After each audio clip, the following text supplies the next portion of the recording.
नमस्कार. मुंबईत जे मराठा आंदोलन सुरू आहे त्याच्याबद्दल मला बोलायचं आहे. हे आंदोलन योग्य आहे की नाही योग्य आहे, त्यांच्या मागण्या कायदेशीर आहेत की नाही आहेत, हा प्रश्न वेगळा आहे. हा प्रश्न शिंदे समिती आहे आणि सरकार आहे हे सोडवेल. माझा प्रश्न मराठा जे आपले बांधव मुंबईत आले त्यांच्याबद्दल आहे. त्यांना ना कुठलीही सोय मुंबईकरांनी दिलेली नाही. कुठलीही सोय सरकारने दिलेली नाहीये. आज त्यांच्यासाठी मोबाईल टॉयलेट काही उपलब्ध करून गेलेत, पण गेले 2 दिवस हे बांधव बिचारे आपले घरदार सोडून इथे आलेत. ते आंदोलन करतायत, त्यांच्या मागण्यांसाठी करतायत. हुल्लडबाजी करायला आलेले नाहीयेत ते इथे. त्यांच्या आंदोलनासाठी त्यांना काही मदत करायला पाहिजे की नको पाहिजे. आता प्रश्न असा आहे की त्यांना आज मी बघितलं सगळीकडे तर त्यांना खायला पोळी देतात आणि पोळीबरोबर चटणी असते किंवा काही ठिकाणी खरडा असतो, काही ठिकाणी बिचारे सुकी भाकरी घेऊन बसलेले आहेत तिथे. काही जण ग्लुकोज बिस्किटावर भागवतायत, काही जणांनी चुरमुरे आणलेत आणि चुरमुरे केले, काही काहींनी गॅसचे सिलेंडर आणलेत, चुली आणल्यात आणि बिचारे हे लोक रस्त्यावरती स्वयंपाक करतात. आणि जेव्हा रस्त्यावर स्वयंपाक करतात तेव्हा मध्येच पाऊस पडतो. पाऊस पडला की परत गॅस विझवायचा, परत आतमध्ये जायचं. आणि 1-2 नाही, हे हजारो लोक इथे आलेले आहेत. गेले 2 दिवस हे लोक इथे आहेत आणि सरकार करतंय काय? माझा प्रश्न असा आहे की सरकार करतंय काय? मी काय बघते, ही आंदोलनं 2016 पासून मराठा बांधवांनी सुरू केलेली आहेत. त्यांच्या ह्या ज्या मागण्या आहेत, ज्या मागण्या जरांगे पाटील आज करतायत, त्या मागण्या 2016 पासून ते करत आहेत. 2016 ते 2025 आलं. सरकार काय करतंय माझा प्रश्न आहे. या समितीला मुदतवाढ दिली, त्या समितीला मुदतवाढ दिली. जरांगे पाटील हे आज जे आलेले आहेत ते त्यांनी 6 महिन्यापूर्वी ही तारीख जाहीर केली होती. म्हणजे 6 महिन्यापूर्वी आपल्या सरकारला माहिती होतं की हे मराठा आंदोलन इथे येणार आहे मुंबईत. परवानगी पण दिलीत ना तुम्ही आझाद मैदानवर त्यांना यायचं. हे सगळं तुम्ही केलं. तुम्हाला इतके दिवस माहिती आहेत, म्हणजे 2016 पासून आतापर्यंत. मध्ये एकनाथ शिंदे जेव्हा मुख्यमंत्री होते तेव्हा त्यांनी एक ड्राफ्ट दिला जरांगे पाटील यांच्या हातात आणि त्यांना फसवलं. कारण त्या ड्राफ्टमध्ये तो फक्त एक ड्राफ्ट होता आणि त्या ड्राफ्टवरती सूचना मागवायच्या होत्या आणि त्या सूचना खूप आल्या आणि म्हणून त्या ड्राफ्टचा कायदा झाला नाही. त्यावेळेस जरांगे पाटील यांची फसवणूक केली. जरांगे पाटील परत गेले. तेव्हापासून त्या पण मागण्या आता त्याच आहेत. नवीन मागण्या कुठल्याच नाही आहेत. आणि मग आता जरांगे पाटील मुंबईत आले, त्यांच्या हजारो इथे आंदोलनकर्ते आले, म्हटल्यावर धावाधाव सुरू करता तुम्ही. हे काही चेष्टा चालवली आहे का? ही जी समिती नेमली होती ती समिती गेले 6 महिने झोपली होती का? तुम्हाला जर त्यांच्या मागण्या माहिती होत्या तर गेले 6 महिने या मागण्या का नाही पूर्ण केल्या? त्याच्याबद्दल तुम्ही जरांगे पाटलांची 6 महिने गेले चर्चा का नाही झाली? किंवा 2016 पासून या मागण्या जर आहेत तर विविध लोकांची चर्चा होऊन 2016 पासून आतापर्यंत तुम्हाला मार्ग सापडला नाही. तुम्हाला जर हे आरक्षण देता येत नसेल तर सरकारने हे जाहीर करायला पाहिजे की आरक्षण देता येत नाही. तुम्हाला जर हे आरक्षण देता येत असेल त्यातून मार्ग काढायचा आहे. देवेंद्र फडणवीस काय म्हणतात, चर्चेतून मार्ग निघतो. मान्य आहे मला, चर्चेतून मागणी निघतो. मग गेले 6 महिने जेव्हा जरांगे पाटील तारीख जाहीर करत होते तेव्हा चर्चा का झाली नाही? आज ही चर्चा का होती? आज मी म्हणजे चेष्टा चालवली तुम्ही. उपसमितीची बैठक लगेच काल संध्याकाळी उपसमितीची बैठक घेतली. उपसमितीने एक ड्राफ्ट घेतला, जरांगे पाटलांकडे गेले, जरांगे पाटलांनी तो फेटाळून लावला. आज परत उपसमितीची बैठक झाली. मग आता रात्री उपसमितीची बैठक, परत जरांगे पाटलांकडे जायचं, परत त्यांना ड्राफ्ट द्यायचा, परत त्यांनी तो फेटाळायचा, परत आंदोलन सुरू. काय चेष्टा चालवली? ही जी सगळी प्रक्रिया ना, ही चर्चेची आणि त्यांच्याकडे ड्राफ्ट घेऊन जायची, त्यांना दाखवायची, त्यांची मंजुरी घ्यायची, त्याच्यात बदल करायचे, गेले 6 महिने तुम्हाला करता येत नव्हतं. आणि आपलं सरकार काय करतंय? मुख्यमंत्री जे आहेत आपले ते काल मी बघितलं आणि आज मी बघितलं गणपती दर्शनात मग्न आहेत मुख्यमंत्री फडणवीस. काल तर दिवसभर अमित शहा होते दुपारपर्यंत, त्यामुळे सगळेजण अमित शहाच्या मागे होते. त्याच्यानंतर एकनाथ शिंदे जे होते, एकनाथ शिंदे पण अमित शहाच्या मागे फिरत होते दिवसभर, म्हणजे 2:30 वाजेपर्यंत. 2:30 नंतर त्यांनी काय केलं? आज त्यांनी काय केलं? एकनाथ शिंदे सरळ त्यांच्या गावी निघून गेले, दरेगावी. काय तर तिथे त्यांचा गणेशोत्सव आहे म्हणून.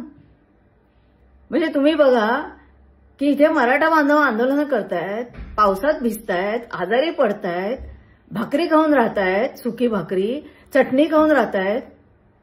आणि आपले मुख्यमंत्री काय करतायत? आपले मुख्यमंत्री प्रत्येक गणेशोत्सवात जात आहेत आणि गणेश भेटी देत आहेत आणि फोटो काढून घेत आहेत. आपले उपमुख्यमंत्री एकनाथ शिंदे काय करतायत?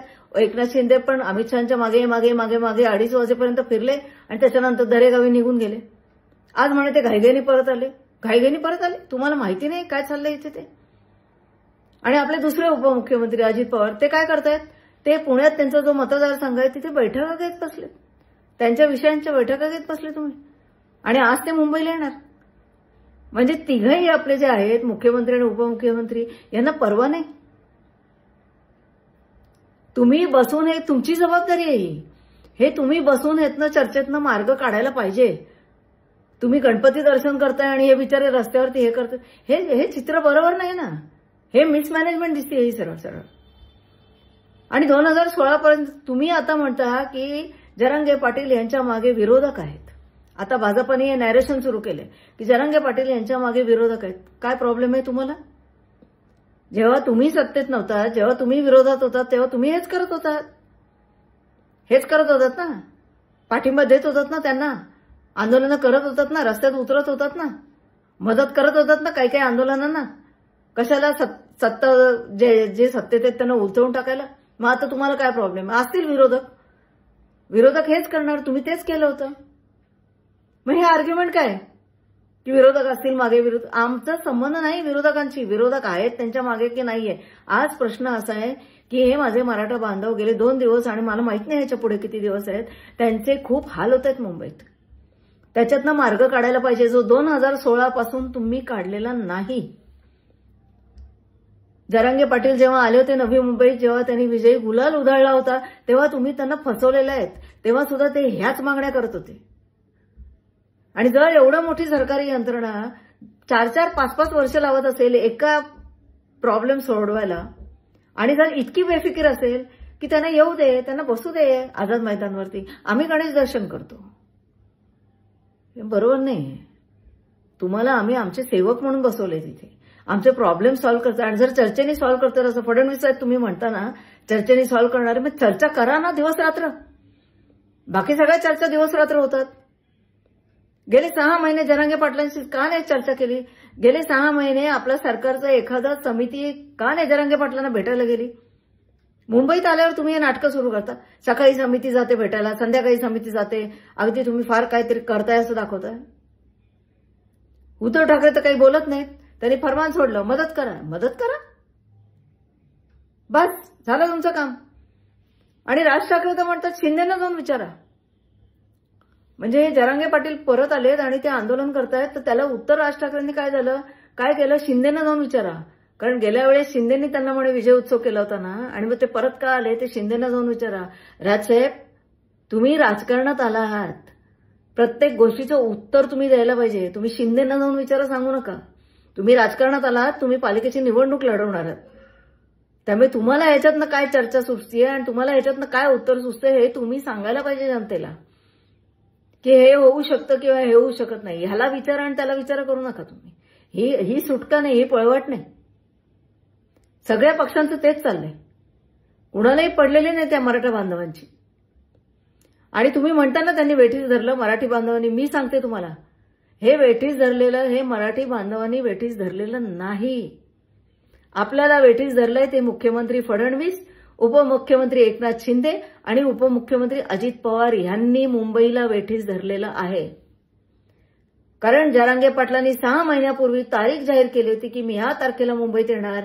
पण त्यांचा हा प्रश्न जो आहे तो चर्चेतून सोडवणे किंवा ह्या प्रश्नावर आमच्याकडे उत्तर नाही किंवा ह्या प्रश्नाकडे अमुक उत्तर आहे असं करून हा विषय संपवण्याचा प्रयत्न या तिघांनी केला नाही. आणि यांनी काही केलं नाही. या तिघांनी, फडणवीस, शिंदे आणि अजित पवार यांनी काही केलं नाही. म्हणून आज जरांगेंना इथे यावं लागलंय. त्यामुळे वेठीस जर मुंबईला कोणी धरला असेल ना, तर ह्या तिघांनी वेठीस धरले मुंबईला. आणि मुंबईकरांचा राग हा त्या तिघांवर असायला पाहिजे. जरांगे पाटील जे लढतायत ते त्यांच्या आंदोलनासाठी लढतात, त्यांच्या मागण्यासाठी लढतात. त्यांनी वेठीस धरलं नाही. त्यांनी रस्ते करून देत आहेत. ते वेठीस आपल्याला ह्या तिघांनी धरले. त्यांचं काम आहे ते. हे त्यांचं काम आहे. हे त्यांची कामं ते करत नाहीयेत. ते भलती कामं करत बसलेत. आणि पुढच्या आता आणखी ते वाढत जाणार आहे. जर जरांगे पाटलांची प्रकृती होती. आणि आणखीन एक, ते म्हणतात जरांगे पाटलांना राजकारण द्यायचं आहेत म्हणून ते करतायत. असतील ना करत. तुम्ही काय केलं होतं ना वेगळं? तुम्ही पण हेच केलं ना. राजकारण देण्यासाठी तुम्ही लोक काय काय करताना ते सगळ्या जनतेला माहिती. तो प्रश्न नाही आहे इथे. जरांगे पाटील राजकारणात येण्यासाठी करतायत का? करत असतील. तो प्रश्नच नाही इथे. ते ज्या त्यांनी मागण्या घेतलेल्या आहेत त्या मागण्या तुम्हाला मान्य आहेत की नाही ते सांगा. आणि हे त्यांनी खूप आधी सांगायला पाहिजे होतं. हे जे नाटकं चालली आहेत ना रोजची, आज समिती भेटते, उद्या समिती भेटते, काय इतके दिवस वेळ नव्हता? राधाकृष्ण विखे पाटील आणि जे सगळेजण आहेत ते जे जमतात, काल एकदा जमले, आज एकदा जमले, प्रस्ताव पाठवत आहेत, इतके दिवस वेळ नव्हता तुम्हाला भेटायला? तारखा माहिती होत्या ना जरांगे पाटील कधी येणार ते? त्यामुळे हे करू नका. हे तुम्ही विसरून गेलायत की हे सरकार जनतेसाठी, तुमच्या आपापसातले हेवेदावे आहेत ना, ते हेवेदाव्यात आम्ही भरडले जातोय. हे सुधारा आणि याच्यातून लवकर मार्ग काढा.